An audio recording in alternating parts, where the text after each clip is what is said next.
autoridades presentes, senhoras e senhores, jovens, muito boa noite.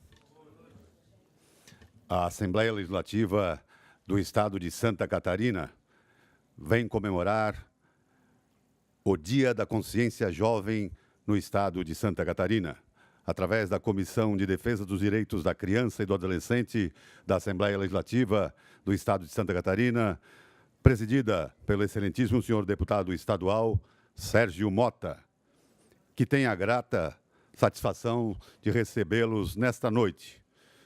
O presente evento terá como tema Como superar a automutilação, com a senhora palestrante doutora Neuza Sérgio. A autoagressividade, ou cutting, é um grito silencioso de desespero. É chocante descobrir a automutilação nos cortes, nas cicatrizes ou em marcas de queimaduras em pessoas jovens. Como superar a automutilação? Para curar o grande sofrimento psíquico dos jovens que se automutilam, é preciso falar sobre o assunto, reconhecer esse mal e buscar ajuda. A psicoterapia, a arteterapia e suporte familiar podem ajudar na cura. A escola é o ambiente onde as crianças e adolescentes arriscam seus primeiros passos da vida social.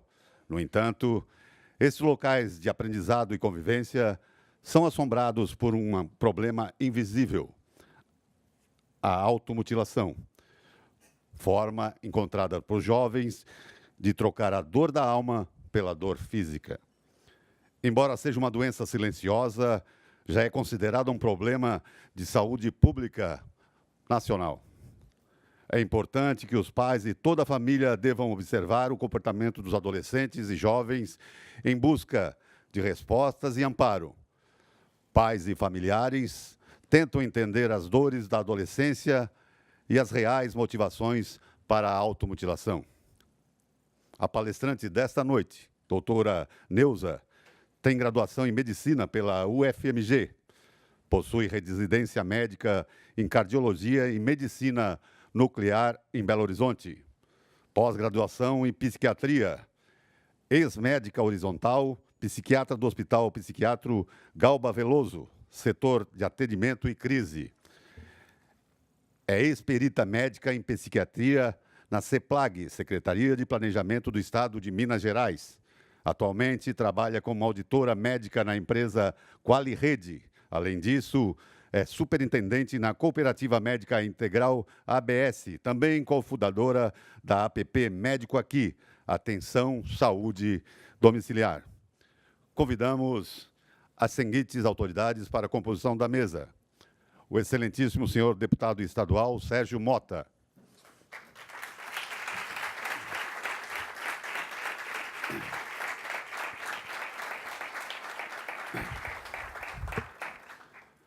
A senhora palestrante doutora Neuza Rodrigues Sérgio.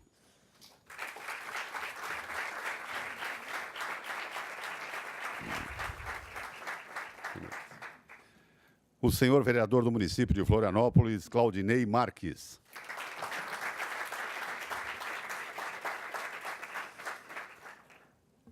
O senhor coordenador do projeto Força Jovem do Estado de Santa Catarina, Jonatas Varolo.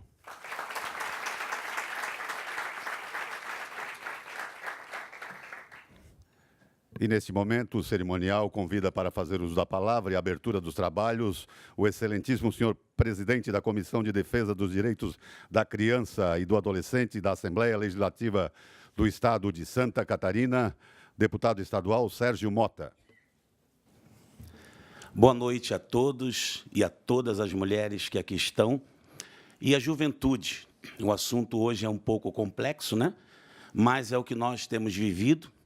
E, por isso, a Comissão, né, da Criança e do Adolescente, da qual nós estamos presidindo, escolhemos o Dia da Consciência Jovem, o último domingo de abril.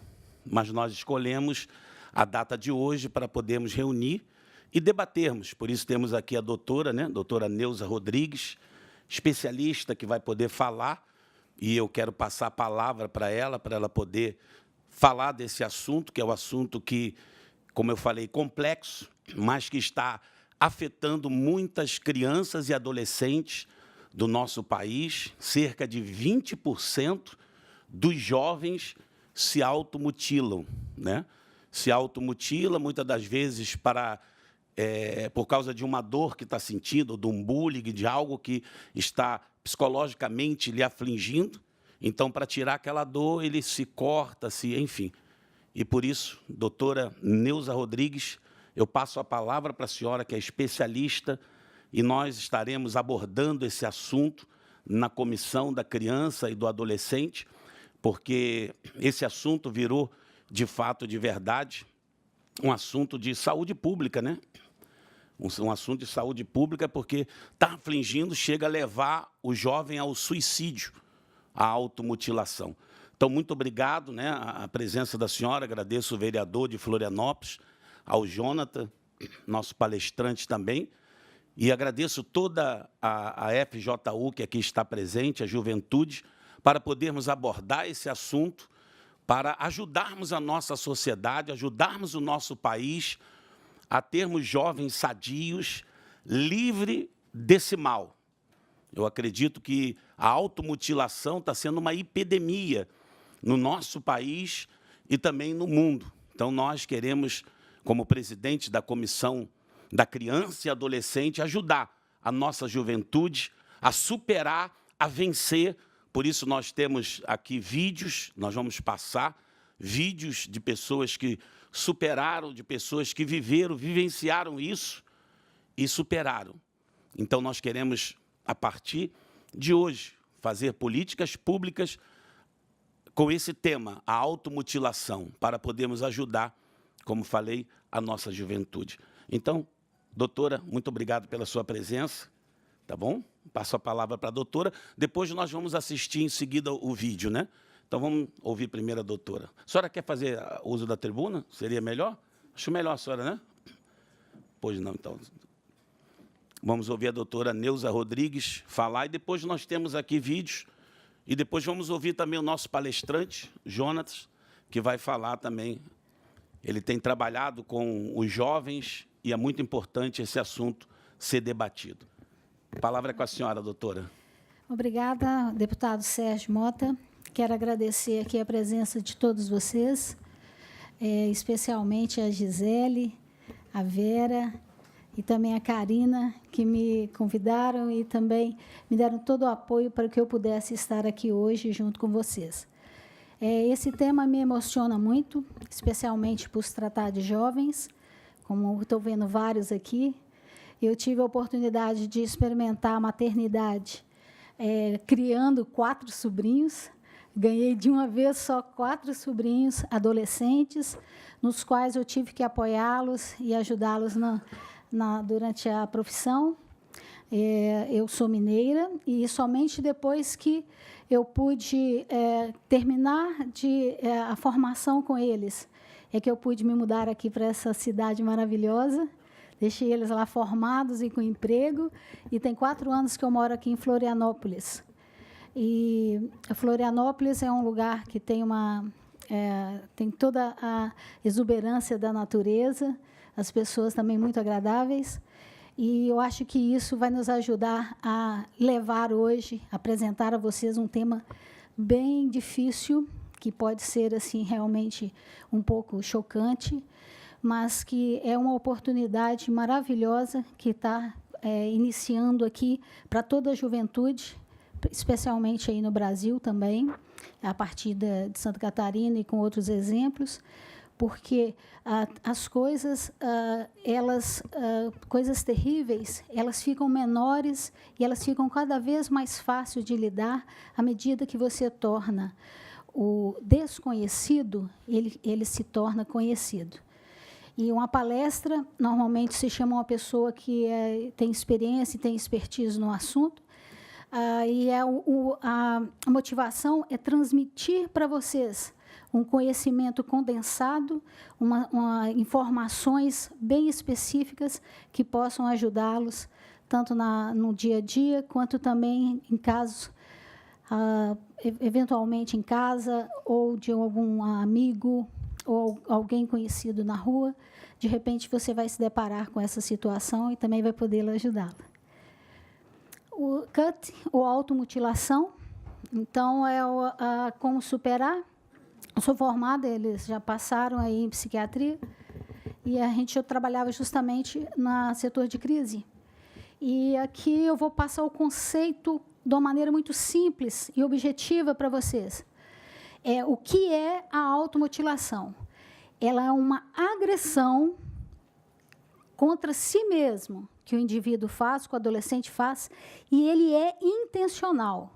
Ele quis fazer essa automutilação. E por quê? O objetivo é que ele quer ter um alívio de uma dor emocional, de algo que aflige na própria psique. E aquilo é tão intenso, tão poderoso, que ele faz esse movimento de se machucar, de se cortar, de se queimar, de se bater, de arrancar os cabelos, de abrir feridas, com o objetivo de deslocar a dor da alma para a realidade, para o corpo, para uma parte física. Lembrando que a pele, ela é o maior órgão do corpo humano.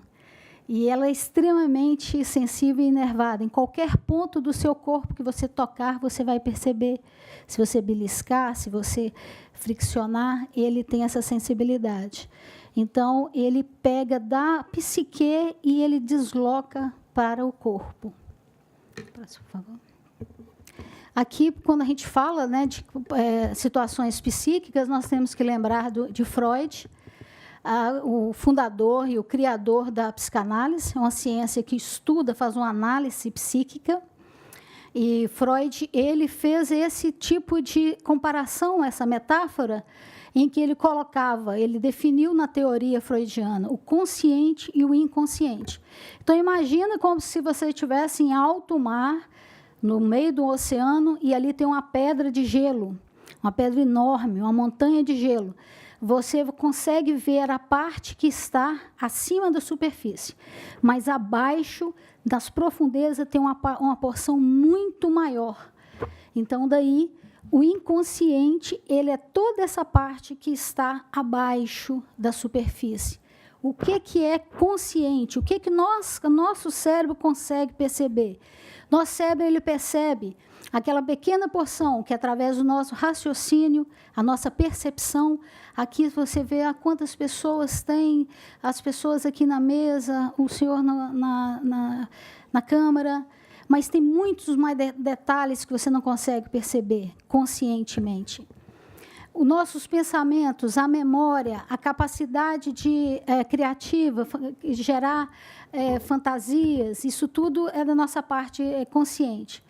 O inconsciente, você tem ali a parte de recalques, das pulsões de agressão, é daí que vem, essa é a origem da dor emocional.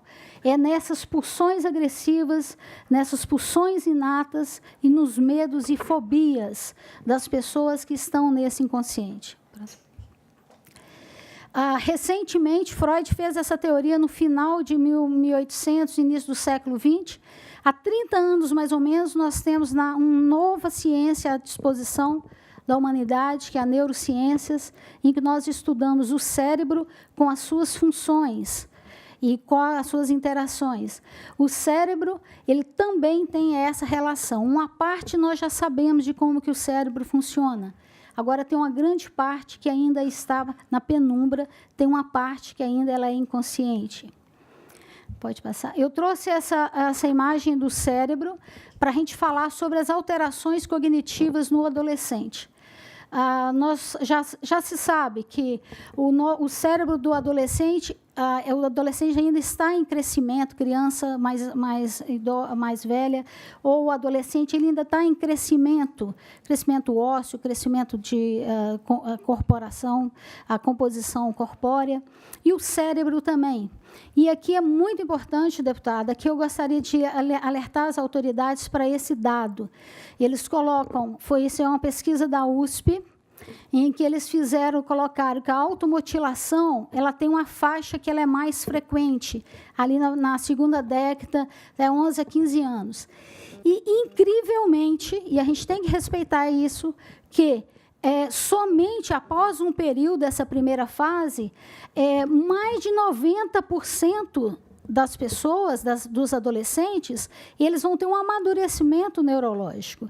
E daí que eles têm uma capacidade melhor de lidar, de elaborar as emoções, lidar com o estresse, lidar com o meio ambiente, lidar com o bullying, lidar com as tensões do dia a dia. E daí que isso é muito importante, porque vem a importância da proteção, a importância do cuidar do adolescente. Porque, em se cuidando, você vai evitar que os casos mais graves e aqueles que vão evoluir para coisas ainda mais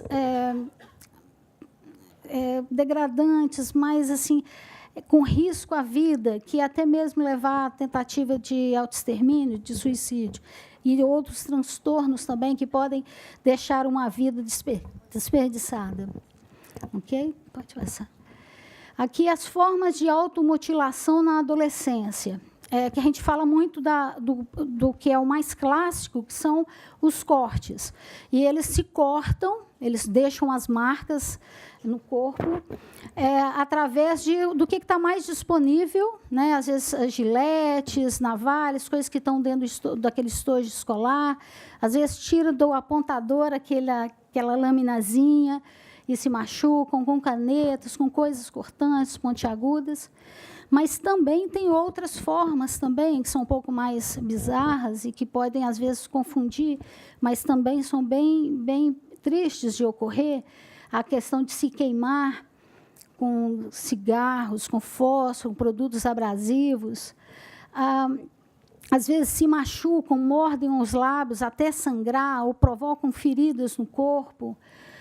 Também podem arrancar os cabelos, estar se chicoteando, se batendo, se beliscando, sempre para provocar dor, sempre para que eles se sintam uma dor localizada no corpo, de maneira que dê aquele alívio momentâneo daquela angústia terrível que ele está passando.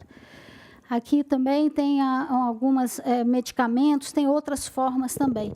Mas o clássico são as marcas, são os cortes. Se você ver uma pessoa que tem vários cortes, normalmente procuram em lugares que não estão à mostra, né? Então, pode ser nas costas, na barriga. Às vezes, eles usam manga até num tempo de calor, porque eles estão se cortando. E daí são as marcas.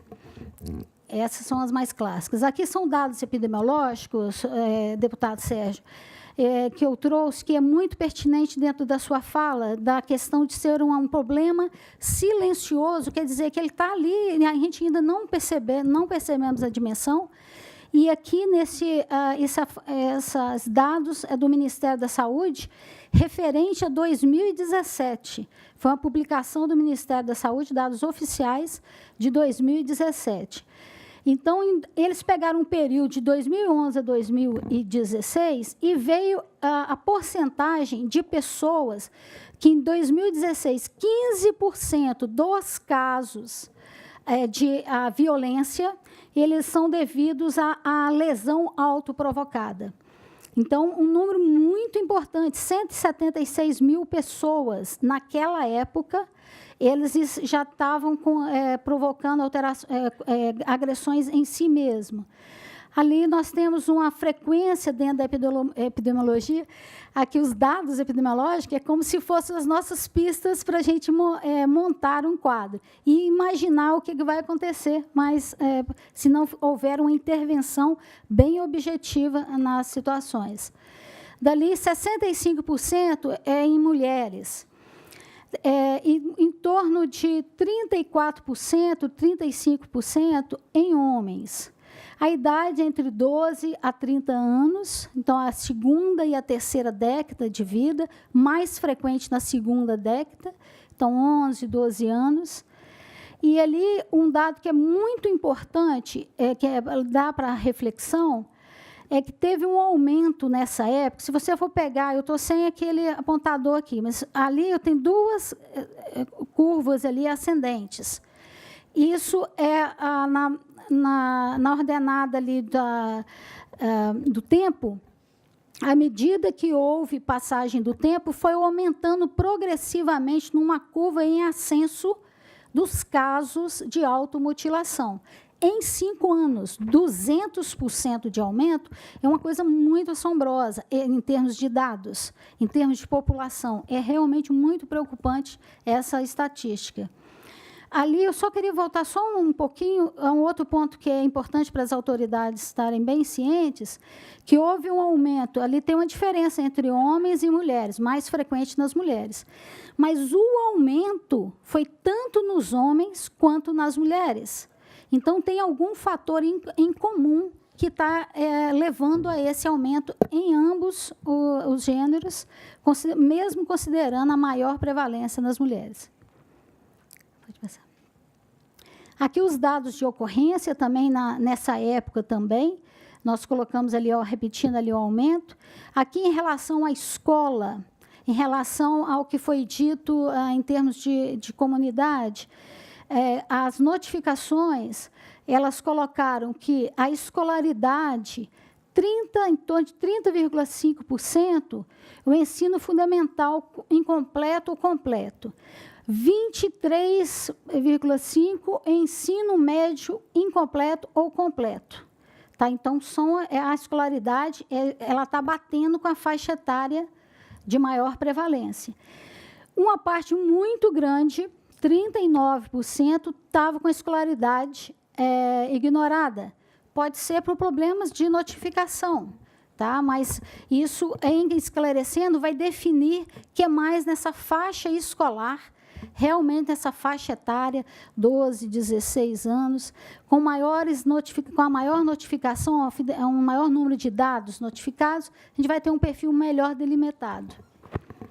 Aqui é muito importante também, ali, num outro dado, eu vou passar ele rapidamente, que 84%, 89,4%, reside na zona urbana.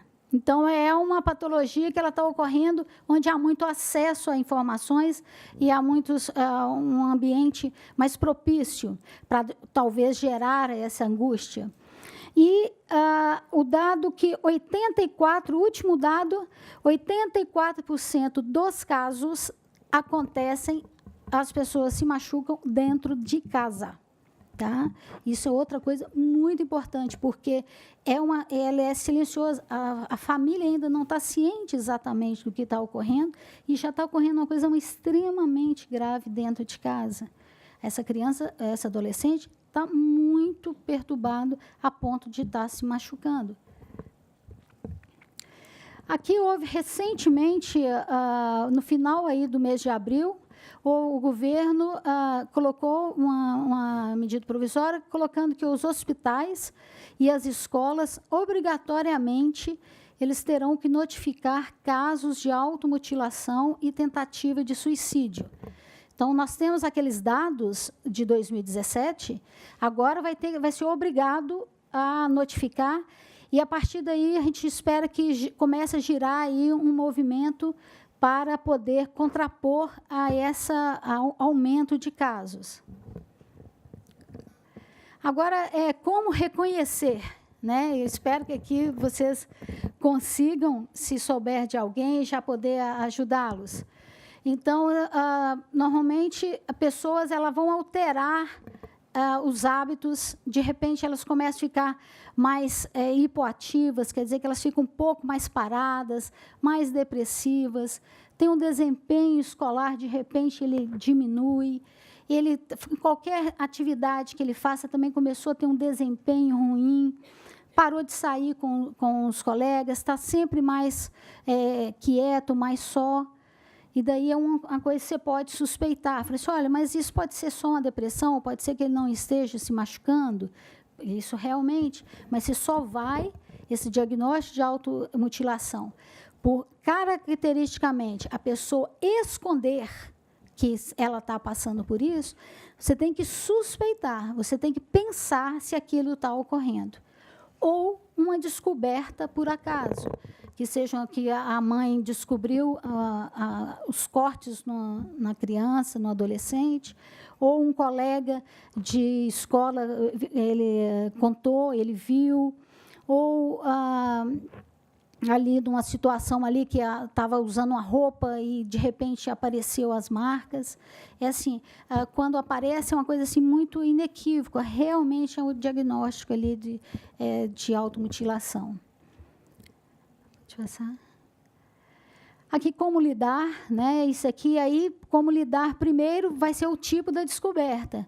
Imagina um pai, uma mãe, se ele chega e vê o filho com o braço todo cortado, ou com o abdômen também ferido, vai ter um tipo de reação. Agora, se ele já está preparado, se ele já sabe que isso pode ocorrer, ele já ouviu falar, ele viu isso na televisão, ele viu os movimentos sociais, viu o movimento do governo, já é uma coisa que ele pode trazer, ele pode resgatar esse adolescente.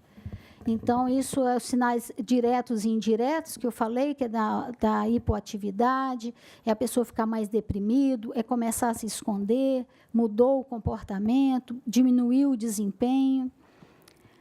Daí, vamos passar aí o próximo. Aqui eu vou até mudar um pouquinho de posição.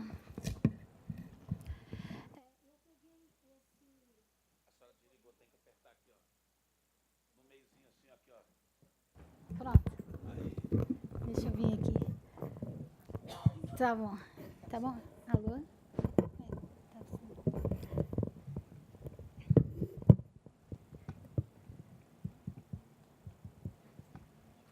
Eu vou falar aqui mesmo, quando tenta.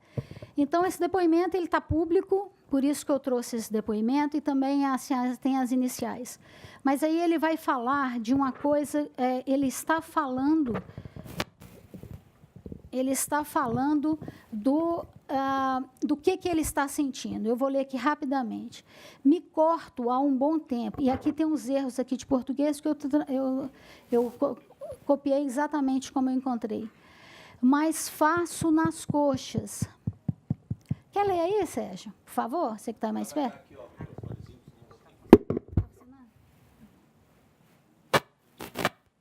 Me corto há um bom tempo, mas faço nas coxas, porque assim ninguém vê. Minha coxa é bem cortada, eu estou passando por um momento difícil, não estava nem pensando em me cortar. Fui me sentindo tão sufocado, não consigo respirar direito. Estou me sentindo, não consigo respirar direito. Eu vi um vídeo que um garoto compartilhou no Facebook, e aquilo me pegou como um gatilho. Estou procurando ajuda aqui no YouTube. Para eu não fazer mais. Eu não quero mais voltar a fazer isto. Eu me sinto tão triste, tão vazio, é como se me faltasse o ar. É como se eu estivesse em um quarto escuro. Sinto uma dor aguda dentro de meu peito. E quando me corto, me vem um alívio imediato. É como se tivesse que fazer para me sentir bem. Quando me corto, é como se o ar voltasse para o meu peito. É como se eu me sentisse vivo. Eu me sinto morto, nem sei, estou vazio. Não consigo, estou chorando muito, porque não quero mais ter que fazer isso comigo. Eu espero que ninguém leia isso, porque eu não quero que meu comentário seja um gatilho para alguém. Como hoje, um amigo meu postou algo que foi um gatilho para mim. Então, é um depoimento bem dramático. Isso vai estar disponível aí, depois, se vocês quiserem o material. Mas eu trouxe porque ele representa muito da angústia, localização, quando ele corta. Ele fala que ele não quer, mas ele teve um gatilho, que é um dos problemas que talvez tenha que ser pensado e tem que ser discutido, que é a questão do acesso na internet para essas imagens, que podem estimular, infelizmente. E ele vai falando que ele se corta porque é uma coisa tão grande que ele provoca esse corte, é como se expurgasse. Aí tem um outro depoimento, também de uma pessoa, ela coloca ali, digo por experiência própria e por relatos de colegas, é utilizado quando a angústia já tomou conta do corpo todo e não dá para saber aonde dói mais, de tão generalizada que se tornou, e a automutilação é uma forma de centralizar a dor para um local específico, bem como gera um alívio como uma espécie de sangria, é como se materializasse algo que não tem exames para diagnosticar, e vendo o corte e o sangue, gera a sensação de como se encontrasse o problema e estivesse expurgando. Nesses momentos, as dores e o sofrimento emocional parecem e são mais insuportáveis do que um corte a mais. Não indico, pois realmente pode virar um meio padrão de solução imediata e vicia, gera diversas cicatrizes que mesmo fazendo em lugares que não ficam sobre a roupa, não dá para esconder. Sempre haverão muitas cicatrizes, estrias de cortes profundos e limita o uso de certas roupas, porque as mutilações não fiquem aparentes. Aí como foi encontrado também. Isso, esse slide que eu gostaria de passar, eu sempre peço uma atenção especial em algum ponto de palestra. Eu gostaria de falar com vocês que isso aqui é a assinatura, é o nome e o sobrenome da automutilação. São as marcas, as cicatrizes e o silêncio. Isso é escondido, a pessoa não faz isso para chamar atenção, é ao contrário. Ele está buscando um alívio e é uma coisa tão vergonhosa que ele esconde o que ele está fazendo. Então, isso é uma situação realmente grave, porque é uma angústia muito profunda. Vocês não estão ouvindo isso só de uma profissional da área de saúde. Vocês viram a própria pessoa e, se buscarem, vão ver outros depoimentos muito impactantes mesmo. E daí que é muito importante que a gente coloque som nesse silêncio, que comece a falar e que comecem as pessoas. Eu estou vendo o pessoal ali do Help. Eu achei essa imagem aqui na internet. Isso deve ter sido vocês que colocaram. Essa pessoal com a camiseta aí do Help. E o que acontece é que, para você ver como que hoje o acesso, ele pode ser para o bem ou para o mal. Para o mal. Não é? Verdade. Vamos lá. Aqui eu fui pesquisando, né? Está hoje disponível. E fui achando ali e vi essa notícia. Instagram anuncia que vai proibir imagens de automutilação. Eu falei assim, oba! Que ótimo que eles fizeram isso, porque o Instagram é foto, é imagem. Então, isso é um gatilho tremendo para as pessoas chegar e compartilhar isso. Ele começa a se sentir parte de uma comunidade, né, dos automutiladores. E daí que eu fui lá para ver, né? Entrei no Instagram, aí eles realmente, quando você procura cutting ou automutilação, sai essa publicação. Podemos ajudar, que já é uma coisa interessante, o primeiro passo. E eles colocaram as publicações com as palavras, quem tiver aí com o celular pode testar. Publicações com as palavras ou tags que você está procurando, muitas vezes incentivam um comportamento que pode fazer mal a uma pessoa e até levá-la à morte. Se você está passando por uma situação difícil, gostaríamos de ajudar. Tem 3 opções com cancelar, obter apoio. Eu cliquei no obter apoio e abriu aquele outro link. Podemos ajudar. Se estiver passando por um momento difícil e precisar de apoio, gostaríamos de ajudar. Então, tem essas 3 opções: fale com um amigo, falar com um voluntário da linha de apoio e receba dicas e apoio. Quem tiver aí com o celular pode testar, que se você publicar, ver publicações mesmo assim, vai estar com todas as imagens lá disponíveis. Tá? E é interessante que nessa reportagem eles colocaram que o Instagram ia fazer tipo assim, fazer um embaçamento, ou pacificar as fotos, as imagens, e não fizeram isso. Deu para ver ali, estão as imagens ali íntegras, né? Eu estou falando isso com vocês porque eu, particularmente, a gente estuda, né? Eu estudo neurociência desde 2005, e a gente sabe que o estímulo, quando você pega o celular e você está prestando atenção no celular, você faz um hiperfoco no visor do celular. Às vezes a pessoa nem sabe mais o que está acontecendo ao seu redor, fica ali horas ali, minutos ali, aí focado na parte da internet.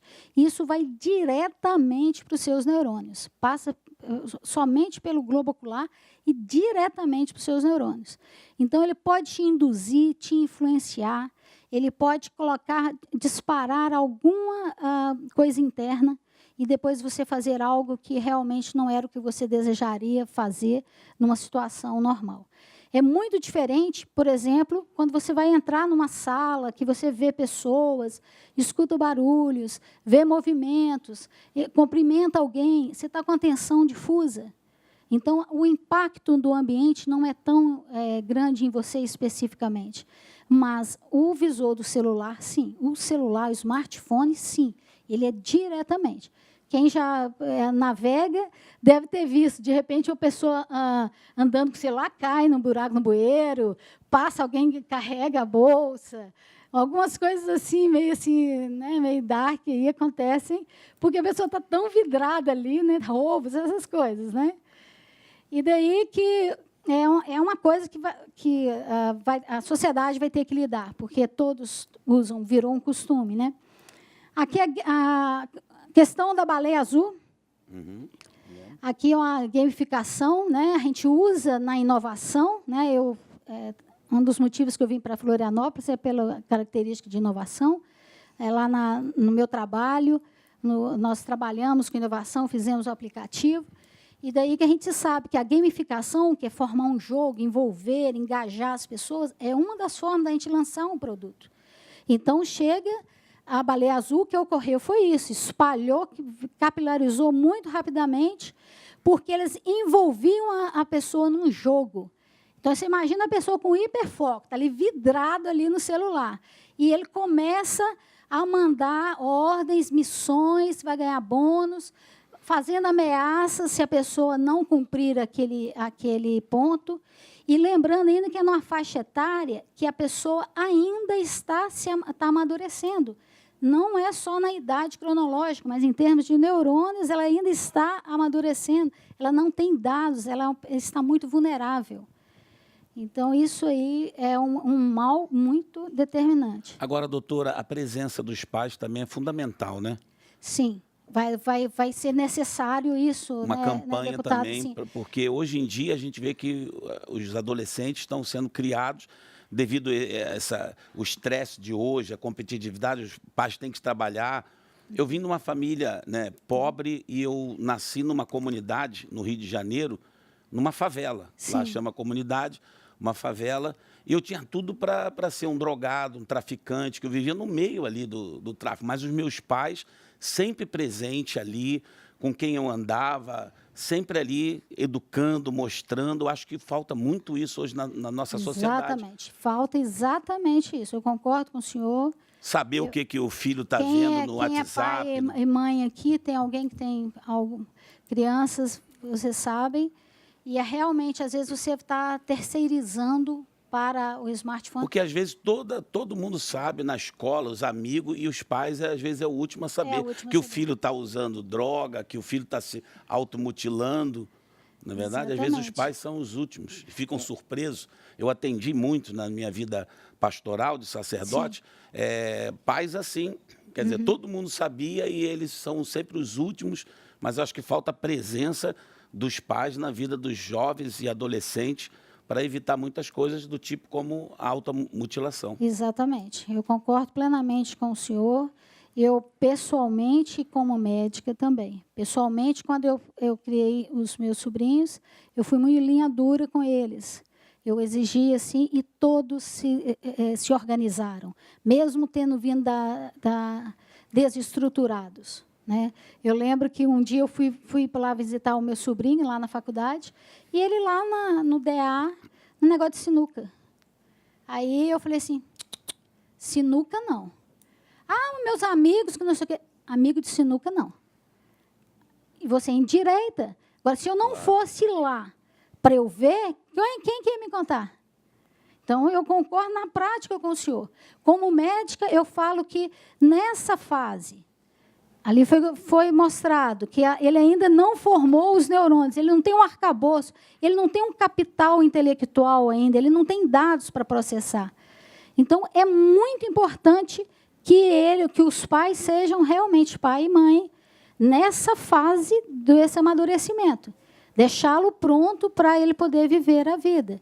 Espero que vocês entendam isso. Estou vendo bastante jovens aqui, mas como assim uma coisa positiva, porque é um momento que precisa ter o cuidado e a proteção. Não tem como ser diferente, porque senão vocês podem ficar expostos a coisas que não precisariam passar e que podem causar transtornos mesmo. Tá? Então, eu falo isso assim do coração mesmo, que eu consiga que vocês recebam isso amorosamente. Hein, doutora? Também, como eu falei no começo da fala, ontem eu estava em Jaraguá do Sul e conversei com uma educadora. E ela recebeu o convite até pela internet e pela distância. Ela falou que seria impossível estar. E ela me falou sobre isso, sobre as pessoas que sofrem bullying, mas aquela que provoca, né? Então, aqui a gente tem muitos adolescentes. Ter cuidado quando for... A gente fala na gíria do jovem encarnar, né, botar uma pilha. Nem todo mundo tem uma estrutura emocional. Exatamente. E, às vezes, vai causar isso, né, uma depressão, uma automutilação. A pessoa vai sofrer e, às vezes, o outro jovem que vai ser, né, a causa daquilo. Então, é muito importante isso, né? Conscientizar também os jovens a não botar pilha, a ver o que você fala para o amigo, porque, às vezes, você está causando lá, né, um trauma naquele amigo ao encarnar, né, a cor da pele, enfim, o peso, na verdade, às vezes sofrem bullying, as pessoas gordinhas, sim, as pessoas, né, enfim, tem que ver para que não venha causar esse trauma e através desse trauma, porque, pelo que eu entendo pouco, a senhora é doutora, por isso nós chamamos a senhora para ouvi-la, né, mas eu acho que a maioria das pessoas que se automutila assim, é de bullying, é de trauma, é uma dor que ela sente, que não consegue resolver e vai lá para sentir o alívio, né? Sim. Ela teve um estressor, isso, né? Isso. Ou é o bullying, ou é um namorado que achou ali que não dava certo, ou o rapaz que foi comparado com o outro e foi, né? Então, tem várias situações estressoras em cima de uma criança, um adolescente, criança em formação, imatura ainda, precisando amadurecer. Então, isso é tipo uma mistura explosiva, né? Você pegar aí o vulnerável com o estressor em cima. Né? Com certeza. Acho que já está acabando aí. Então, como superar? Psicoterapia, né, muito importante. Psicofármacos, eventualmente, se for preciso de tomar, porque é mais uma coisa organizacional do que um problema realmente, problema assim, da natureza depressiva de base. É mais o entorno que o fez assim. A abordagem sistêmica, é isso que o senhor estava colocando, falando da questão da participação dos pais, do pai e da mãe, da família. Isso, sistemicamente, ele é muito, muito, muito importante. Pessoa com apoio, ela consegue qualquer coisa, chegar aonde ela quiser, realizar o sonho que ela quiser. Mas ela precisa ter apoio, precisa se preparar. Mas tem que ter aquele apoio, e naquele momento, às vezes, você tem que ser protegido. E se está passando uma situação, procura ajuda. Procura ajuda, porque tem como restabelecer. Aí o plano de reabilitação psíquica, eu sempre falo, gente, a questão da mente, ela não é de um dia, de uma semana. Ela vem ao longo de meses. Para recuperar, também tem um prazo também. Então, não é hoje ou amanhã ou semana que vem, às vezes 6 meses, 1 ano, até a pessoa restabelecer, mas reestabelece. A consciência coletiva talvez seja isso aí do governo, as entidades sociais, as entidades religiosas, que podem ter essa consciência coletiva da importância das nossas emoções, a importância dos nossos sentimentos e como isso interfere no dia a dia, no nosso cotidiano. e nas todas as coisas que nós fazemos. Esse aí é um exemplo, ela vai depois passar. Eu quero agradecer imensamente a vocês e espero que eu tenha passado aí as informações aí para vocês. História.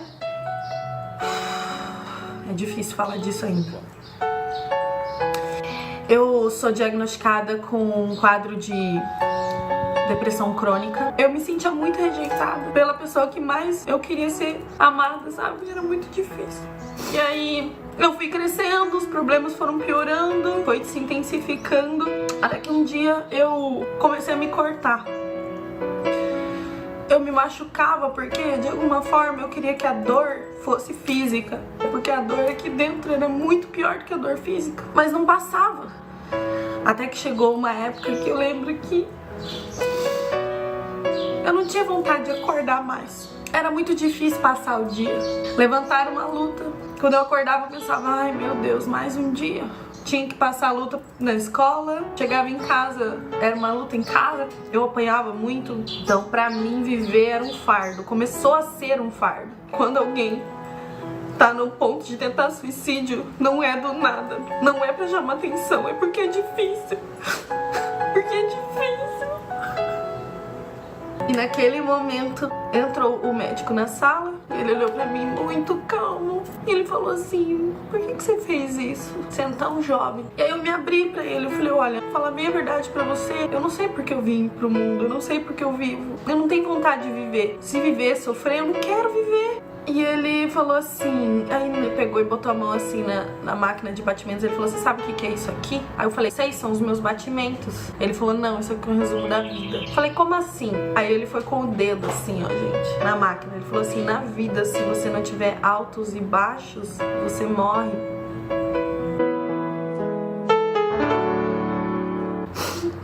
E ele falou assim, você não tá sozinho.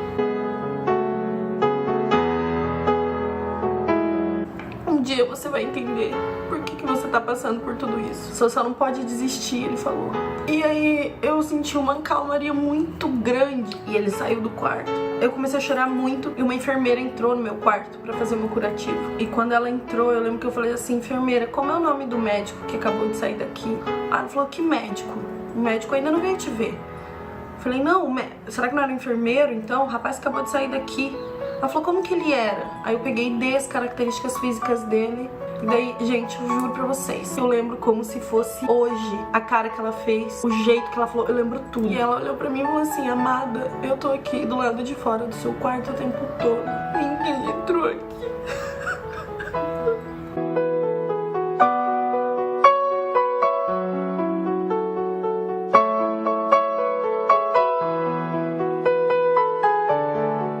Eu vou contar pra você. Muito obrigado, tá, doutora? Ok, eu agradeço a vocês. Vamos sempre contar com a senhora.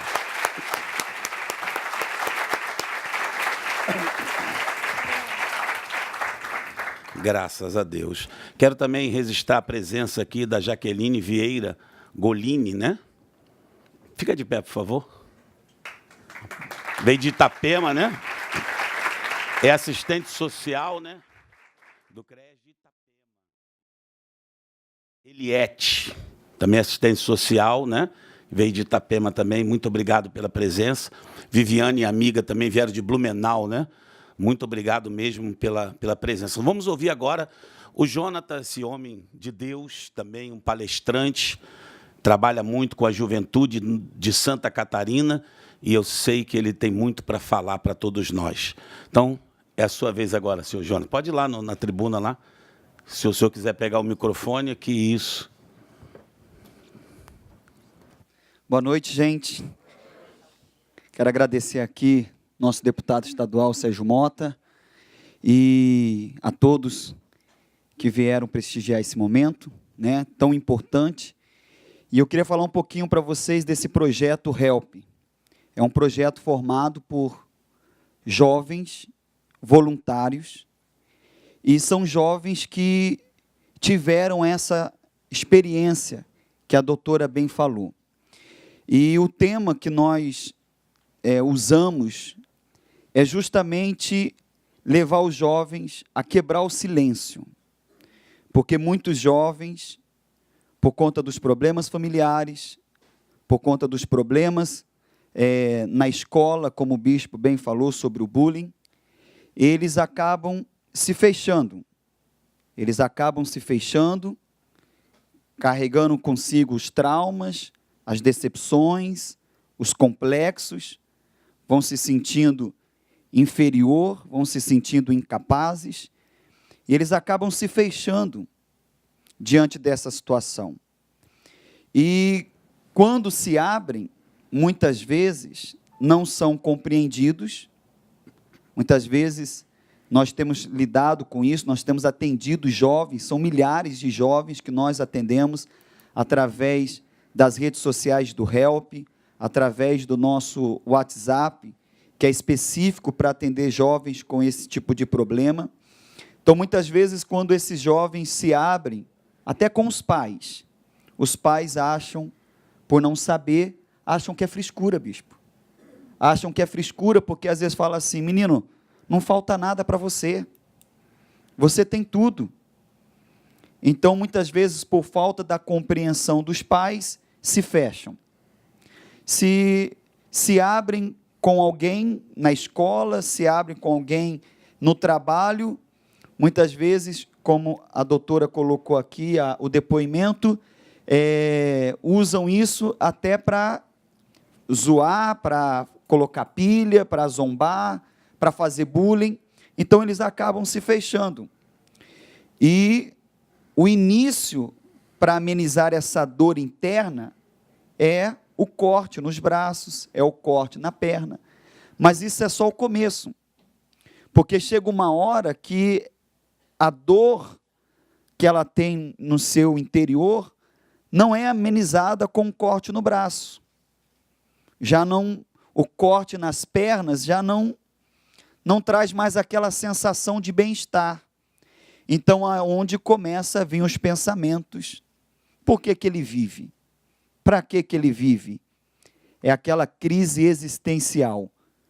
E aí vem os pensamentos de suicida, aí vem os pensamentos de tirarem a vida, e o que nós temos mais visto hoje em dia são jovens com um futuro brilhante, jovens com potencial, um potencial, mas que esse potencial está encoberto pelos traumas, pelas mágoas, pelos complexos.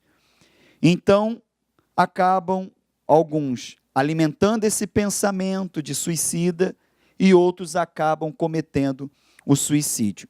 Então, diante desse histórico, dessa estatística, nós temos com jovens voluntários, bispo, jovens que tiveram essa experiência, temos aqui alguns até com a camisa do Help, jovens aqui que nós temos o depoimento deles, daqui a pouco nós vamos colocar um vídeo da Adria, que hoje também é coordenadora desse projeto, que se cortavam, jovens que batiam a cabeça na parede, jovens que tiravam cabelo da cabeça, estão aqui com a gente, fazem parte desse projeto.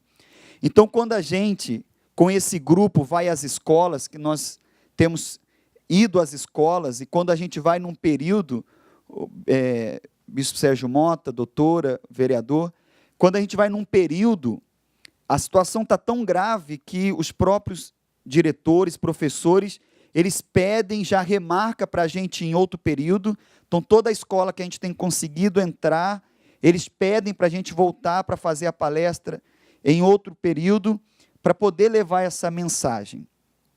Uma mensagem de que eles precisam se abrir, mas se abrir com a pessoa certa. Porque muitas vezes o jovem vai se abrir com outro que está sofrendo tanto quanto ele. A exemplo da Adria, que quando ela se abriu com a sua amiga, a amiga disse assim para ela, eu me corto. Então, quer dizer, ela se abriu com alguém que não podia ajudá-la. Então, o que a amiga falou? Olha, eu consigo resolver esse problema me cortando. Então, dentro da Adria, entrou o pensamento. Então, se eu me cortar, eu também vou resolver esse problema que existe dentro de mim. Então, quando o jovem se abre, muitas vezes se abre com as pessoas erradas. Então, o projeto Help, vai nas escolas e com esse tema, com essa logo, que é preciso quebrar o silêncio. Nós fazemos sempre um pronto de atendimento depois da palestra, e jovens nos procuram, alguns não procura porque fica com vergonha, mas depois a gente tem um retorno através do contato do WhatsApp, eles entram pedindo ajuda porque não querem se expor, não querem aparecer, não querem mostrar fraqueza, muitas vezes o jovem não quer mostrar fraqueza, então ele procura depois pelos meios de contato, telefone, rede social, e acabam se abrindo. Então, eu sempre dou um exemplo meu, o senhor falou aí, eu me lembrei, quando a gente faz a palestra nas escolas, a gente fala sobre duas coisas muito importantes, o poder da escolha e o poder da palavra. Eu, a exemplo do deputado, eu também tinha tudo para ser um perdido, porque eu vim de uma família que o pai e a mãe alcoólatra, um irmão presidiário, uma irmã que aos 15 anos foi morar numa casa de prostituição. Meu irmão, com 18 anos, começou a sofrer crises de convulsão, porque ele também se tornou um alcoólatra, começou a cair na rua e começou a ter crises de convulsão. Então, pelo meu histórico familiar, para mim também tinha tudo para dar errado. Então, a gente sempre dá esse exemplo nas escolas sobre o poder da escolha. Eu fiz uma escolha diferente. E a escolha que eu fiz resultou, hoje, eu sou uma pessoa que não tenho vícios, eu sou uma pessoa bem casada, eu sou uma pessoa que tem paz. Então, pela escolha que eu fiz, que foi diferente do histórico familiar que eu tive. Então, a gente sempre fala para os jovens escolherem a vida, escolherem acreditar neles. A gente sempre leva essa mensagem para os jovens, né? A gente leva essa palavra para os jovens escolherem acreditar em si, acreditar nos seus sonhos. A gente leva os jovens a entender a importância de se abrir, de colocar isso para fora, de buscar ajuda, né? E sobre o poder da palavra. Então, a gente traz uma consciência para aqueles que já estão nessa fase de se cortar, de pensar no suicídio, e a gente também leva uma palavra sobre o poder, a gente leva uma consciência do poder da palavra. Porque quem fala, planta. Quem ouve, colhe. Então, às vezes, o menino faz uma brincadeira com o outro, do cabelo, da pele, do peso, ele está plantando. Ele está plantando ali complexos, ele está plantando ali traumas, ele está plantando ali coisas ruins que aquele jovem vai colher. Ele vai se fechar, ele vai ficar retraído, ele vai ficar complexado. E aí é onde parte, muitas vezes, para mutilação. Então, nós temos do projeto HELP até um depoimento, a gente pode colocar, da Adria, e esse é o projeto HELP.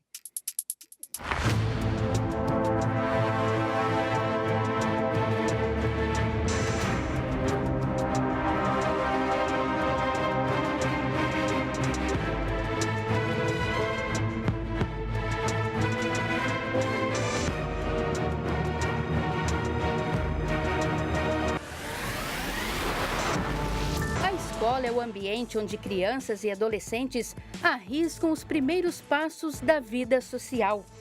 No entanto, estes locais de aprendizado e convivência são assombrados por um problema invisível: a automutilação. A forma encontrada por jovens de trocar a dor da alma pela dor física. Embora seja uma doença silenciosa, já é considerado um problema de saúde pública no Brasil. Eles negam, tentam esconder e, quando os pais descobrem, entram em choque. É o caso dessa mãe que entrou em desespero quando descobriu que a filha se cortava. Cheguei em casa uma vez e vi o braço dela cortado. Perguntei para ela, ela disse que tinha ido fazer trilha e tinha se arranhado no arame farpado. Né? Mas eu achei estranho, porque seriam os dois braços. Eu não caí Só que daí eu deixei, para não fazer pressão para ela, eu deixei. Mas eu sabia que tinha alguma coisa de errado. Tudo que ela fazia era escondido. Então, assim, ela tinha duas vidas. Na minha frente era uma coisa, por trás era uma outra, que ela não queria demonstrar a mim, porque ela não queria me deixar triste, né? Não queria que eu ficasse triste com aquilo e não queria que eu tivesse pena dela. Só que daí é complicado, porque ela não queria que eu sofresse. Ela não queria que eu soubesse que ela estava passando por problema. Tanto que eu perguntei para ela se você quer ajuda. Eu procuro um psicólogo, eu procuro qualquer coisa. Só que como que tu vai falar isso se você não tem condições de ter um psicólogo? Porque é caro. E eu sou sozinha. É complicado, porque tu entra em desespero, porque tu sabe o problema, tu sabe o que está acontecendo e não sabe para quem recorrer, tu não sabe para quem ir. Porque o meu medo mesmo, assim, é de um dia ela tirar a própria vida. Porque vai começando com a automutilação, ela vai ver que aquilo não vai dar mais efeito, e daí acaba tirando a própria vida. Entendeu? O meu maior medo é isso. Mas o que esses jovens buscam? Do que eles fogem? É o que conta a Adrian, essa jovem de 19 anos que viveu na pele os dramas dessa doença. Eu vi meninas, sim, se mutilando. Na hora eu criticava elas, fazia bullying com elas, dizia que vocês estão loucas, que é isso? Como é que alguém pode cortar a própria pele e não chorar? E ela me contou que ela passava por problemas dentro de casa, ela contou como se fosse a minha vida ali. E ela falou que ela tinha um vazio nela. Só que só quem passava por isso iria entender ela. Se eu estava criticando ela era porque eu não entendia. E tudo que ela sofria dentro dela, ela passava pro braço dela. E aquilo ficou na minha cabeça. E quando eu cheguei em casa, eu tinha acabado de brigar com a minha mãe, entrei para dentro do quarto e eu lembrei dela, da imagem que eu vi, do sangue escorrendo. Eu fiquei com um pouco de medo de fazer aquilo, mas eu fiz. Porque eu queria aliviar a minha dor, porque ela disse que iria aliviar. Foi na hora doeu, claro, é um corte na pele. Só que não é uma dor tão forte quanto que está na alma, né? Era como se eu transferisse tudo aquilo que eu estava sentindo para o meu braço. Então eu acabava nem sentindo a dor no meu braço. É importante que os pais e toda a família observem o comportamento dos adolescentes. Adrian, depois de sofrer e silenciar a dor, encontrou em um projeto social uma saída. Eu fui orientada que eu tinha que descobrir essa força e vencer esse pensamento. Vencer esse pensamento que eu tinha desejo de suicídio, vencer esse pensamento que eu tinha que ter ódio da minha mãe, vencer os pensamentos que eu sou forte, aparentemente eu tenho que ser forte. Não, a gente é carne, mas eu tenho que buscar essa força. E foi onde eu busquei. Me falaram que eu tinha uma força dentro de mim que eu tinha que descobrir. E essa força ia fazer eu parar de me mutilar e parar de alimentar esses pensamentos ruins. E foi onde eu busquei essa força. Então eu parei, eu não tinha mais vontade de mutilar, eu não tinha mais desejo de suicídio, porque eu fui vencendo tudo isso dentro de mim. Perdoei, fui perdoada, então não tinha mais o porquê. Esse projeto te ajudou bastante, o projeto HELP, e você agora é a coordenadora do estado. Conta um pouquinho como é que esse projeto, como é que vocês estão atuando aqui em Santa Catarina. Esse projeto HELP, ele foi fundado em 2017, né? Então, ele tem o objetivo de ajudar essas pessoas, de ajudar pessoas exatas que sofrem depressão, que têm se mutilado, que sofrem bullying, têm complexos. Então, ele vai direto nessas pessoas. Faz trabalho nas escolas, na faculdade, em vários locais onde se encontram essas pessoas, né? E essas pessoas vêm até nós pedindo ajuda, pais vêm até nós pedindo ajuda. Então é muito importante, porque hoje em dia crianças não têm idade. Hoje em dia as pessoas estão se suicidando, não importa hoje a idade, elas estão sofrendo. E nosso objetivo é alcançar essas pessoas. Porque o nosso estado é o segundo estado que mais sofre com índice de suicídio. Então, a gente está aqui com o objetivo de combater isso. Então, é isso aí, o projeto HELP, né, que tem esse objetivo. E nada melhor, né, deputado, vereador, doutora, que a própria pessoa que viveu isso possa contar sua experiência para outros para que eles possam ajudar, né? O jovem, quando sabe que o outro venceu aquilo, então ele pensa assim, eu também posso vencer. E esse é o nosso objetivo, mobilizando nos semáforos, nas praças, nas escolas, trazendo a consciência de que vale a pena viver. Parabéns, senhor Jonatas. E eu queria que o senhor também abrisse para o público, alguém queira fazer uma pergunta, né, dentro do tema, tanto a doutora como ao senhor, né? Se tiver alguém que queira, tem alguém que queira fazer uma pergunta, tal? Podemos abrir agora aqui. O microfone vai até você. Vamos lá? Tem alguém? Vamos lá. Quem é que vai se encorajar aí para fazer uma pergunta que vai ajudar, né? Tudo vai brilhantar aqui a nossa Os palestra. jovens, muitas vezes, não sabem como abordar um jovem, se você está aqui, os jovens, né, ou alguém, como abordar uma pessoa, porque normalmente você vai falar com uma pessoa depressiva, você vai falar com uma pessoa que está nessa situação de se mutilar, ou até de pensar no suicídio, ele está para baixo, né? A autoestima lá embaixo. Então, como abordar, como falar com uma pessoa assim, se tudo que você fala, ela não consegue ver uma saída? Então, talvez, se tem alguém aqui que teve alguma dúvida já a respeito disso, como abordar, como falar com uma pessoa, a gente está aqui à disposição, os jovens aí, né? Se tem alguém do HELP que já, de repente, teve alguma situação com alguém, que falou com alguém, teve uma experiência de ajudar, pode falar também, né, deputado? Com certeza. Também queria agradecer, né? Quer fazer a pergunta ali? Vamos lá. Boa noite. Eu me chamo Thaís, sou especialista em educação numa rede municipal, aqui da Grande Florianópolis, Biguaçu. E a gente tem enfrentado a questão da automutilação dentro das nossas escolas. Então, por mais que aquele dado que a doutora trouxe, que 94% acontece nas residências, a gente já está começando a perceber isso dentro das escolas.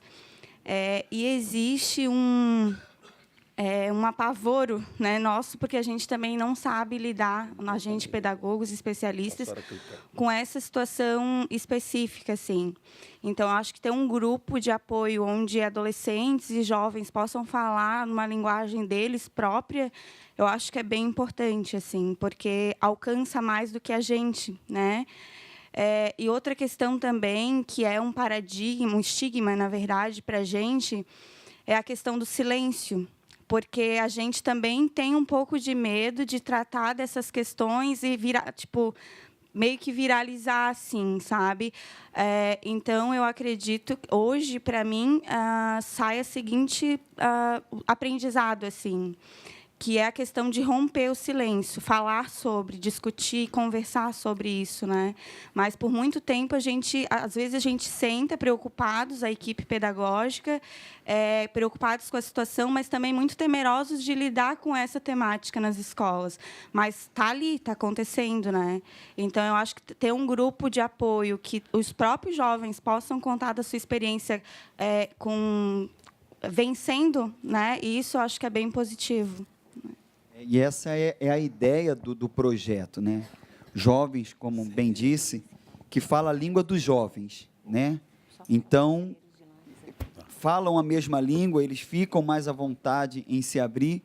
Recentemente, a gente teve acesso a uma faculdade aqui de Florianópolis e falamos ali com diretores, professores, porque, recentemente, até uma professora se suicidou e isso causou um choque na faculdade, isso abalou também a estrutura ali dos alunos. Então, essa é a nossa ideia, né? Dos jovens contarem as suas experiências nessas palestras que a gente faz, esse bate-papo que a gente faz. Muitas vezes a gente leva, até para os jovens ficarem mais à vontade, a gente leva a música também, a gente leva uma peça que sempre, em cima dessa linguagem, então, se a gente já chega com a palestra, o jovem já se fecha, muitas vezes, a doutora está aí, há uma rejeição em relação ao tratamento, né, doutora? Normalmente, eles não querem recorrer a isso, eles acham que não precisam disso, né, de um tratamento, de buscar um especialista, eles não querem. Então, quando a gente chega com o projeto HELP, já de início, a gente vê uma resistência. E, na maioria, os que resistem são os que mais precisam. É aqueles que ignoram, é aquele descolado. Eu sempre falo isso. Talvez você é o mais descolado aqui na escola. Talvez você aqui na escola é o que as meninas querem, é o que os rapazes, falando a linguagem deles, né? É o que os rapazes querem, mas quando você chega em casa, quando você se tranca no quarto, você é aquela pessoa triste, depressiva, porque eles não querem mostrar essa fraqueza. Então, quando a gente chega de início, para quebrar o clima, justamente para quebrar o silêncio, a gente leva uma música do Help, que leva essa mensagem já para ir quebrando o clima.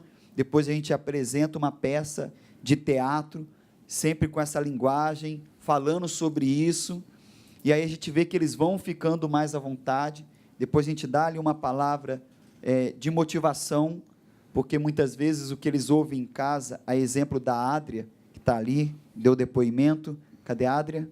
Levanta a mão, Adria. Então, ela disse que, né, quando a gente pega o depoimento dela, doutora, deputado, vereador, que a mãe dela falava para ela, talvez no nervosismo, naquele momento, por que ela nasceu, a própria mãe falar isso, tem um peso muito grande, né? Eu não queria que você nascesse, você é um problema na minha vida. Então, imagina uma adolescente ouvindo isso. Às vezes ouve isso dentro de casa, né? E aí chega fechada, muitas vezes tem jovem que se torna rebelde na escola, rebelde diante dos professores, é o rebelde dos amigos, porque traz dentro de si uma raiva por conta da situação que vive, né? Então, a gente tem feito o Help justamente para isso, quebrar o silêncio. Acho que é muito importante, né? Quer falar, doutor? Eu gostaria de fazer um comentário aí na professora Nath Iguaçu. É essencial falar sobre, é essencial, mesmo que seja difícil, mesmo que no início haja um constrangimento, uma dificuldade, mas a única maneira de lidar com esses demônios internos e com essa formação, essa proteção que é feita através da negação, do silêncio, de não falar, então é a única maneira de se vencer. É aí que é a brecha que vai romper isso, até que isso vai deixar de ser tabu e isso vai tornar-se uma coisa chata. Não vale a pena você arriscar que agora e daqui a um tempo você está vendo seu colega lá conseguindo isso e aquilo, sabe? O jovem ele tem a inocência e a força ao mesmo tempo. Então, ele é meio que invencível. Então, ele acha que não importa que agora e tudo, isso aconteceu, mas realmente tem um peso. Nós que estamos cabeça branca aí, nós sabemos que tudo que nós fazemos tem desdobramentos. Então, eu espero eu imagino que esses dados epidemiológicos eles vão aparecer dados mais relevantes e mais fidedignos ao que acontece, porque essa amostragem é de 2000 até 2016, já passou bastante tempo, e também muitas coisas não foram notificadas assim tão corretamente. Então, agora, a partir do momento que começar a falar, né, deputado, eu acho que vai ter. Com certeza, o silêncio vai, com certeza, agravar mais a situação. E, por isso, nós vamos ter políticas públicas, por isso eu conto com o senhor Jonas, conto com a senhora, doutora, para a gente sempre estar aqui trazendo palestras e ajudando os nossos adolescentes, os nossos jovens. Eu queria também, né, registrar a presença da Júlia, Camila e Maitê, do Conselho, né, Municipal da Criança e Adolescente de Laje, representantes também da instituição APAI e CREAS, que aqui estão. André Luiz, muito obrigado pela presença. Veja que o assunto é tão importante, vieram pessoas de longe, como Laje. Agradeço a presença de todos. Muito obrigado, seu Jonas. Estamos sempre à disposição. Tá certo. Eu vou agora ouvir um pouco o nosso vereador de Florianópolis, e depois vamos fazer as considerações finais. Boa noite, deputado. Boa noite, Jonas. Boa noite, doutora. E a todos os presentes aqui nesta noite. Eu acho que a melhor forma de combater, doutora, só fazer um comentário breve, é essa discussão ampla. Quando você abre uma discussão ampla, você consegue abrir a mente. Isso é muito importante. E eu até faço, deputado, uma sugestão. O senhor, na condição de presidente da Comissão da Criança e do Adolescente e deputado estadual de Santa Catarina, ampliar esse debate para os municípios de Santa Catarina. Entendeu? O senhor pode visitar por regiões os municípios e fazer chegar esse tipo de debate aos municípios catarinenses, porque é muito importante chegar esse conhecimento ao jovem catarinense. O deputado falava com a doutora sobre os pais, né? E eu estava aqui pensando, ontem à noite, enquanto eu jantava, minha filha vai fazer 18 anos, estava no sofá, no telefone, aí minha esposa falou, o que você está vendo? Aí eu falei, deixa a menina. Ela, deixa a menina? Não, depois quem vai sofrer é a gente. Então, quer dizer, essa marcação em cima da criança é muito bom. Alguém eu, deputado, a senhora, o Jonas também, eu acho, nós tivemos uma juventude diferente. Sim. Nossa juventude não tinha um mal chamado rede social, né? Não tinha essa... Porque isso aí espalha. Então, e os jovens de hoje, eles têm o poder do clique, né? Porque você está na internet, ali sempre aparece uma novidade, né? Clique aqui e vai ver aquilo ali. Então, aí é o que o Jonas falou lá na tribuna, sobre a decisão a pessoa escolhe. Ela vai clicar ou não vai clicar. Só que como o jovem é curioso, ele clica. E quando ele clica, é induzido. E quando ele clica, ele acaba descobrindo uma novidade. E cada dia vai surgir novidades que atraem a juventude. Então era isso, deputado. Eu queria apenas compartilhar um pouquinho e vamos...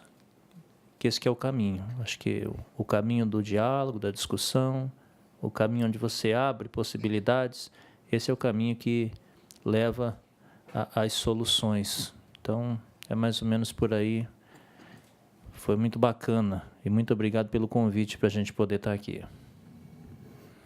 Então, agradeço, né, como presidente da Comissão da Criança e Adolescente, a presença de todos, pastor Yuri, ali da Sara Nossa Terra, todos os jovens da FJU, somos parceiros, pode contar conosco, conte com essa casa. O senhor, a senhora doutora, sabe, essa casa está de portas abertas. O dia que o senhor quiser fazer um evento para ajudar a juventude, tanto aqui como no como é que chama lá, o cima, o maior lá? Antonieta de Barros, né?